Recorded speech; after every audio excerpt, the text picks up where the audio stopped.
To a yanzu dai abun da ke faruwa a Imo State sai dai mu ce Ubangiji Allah ya kawo mana sauki don albarka annabi alkur'ani.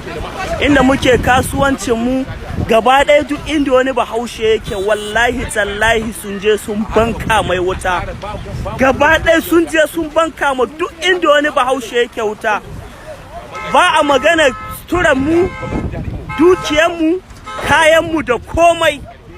Faɗa ma ƙarshe ma gayun ke bin ka suna ba ku mugun kashi suna kwashe maku kaya. Kun ga mutane gaba ɗaya an walakanta mu ranka ta kaf.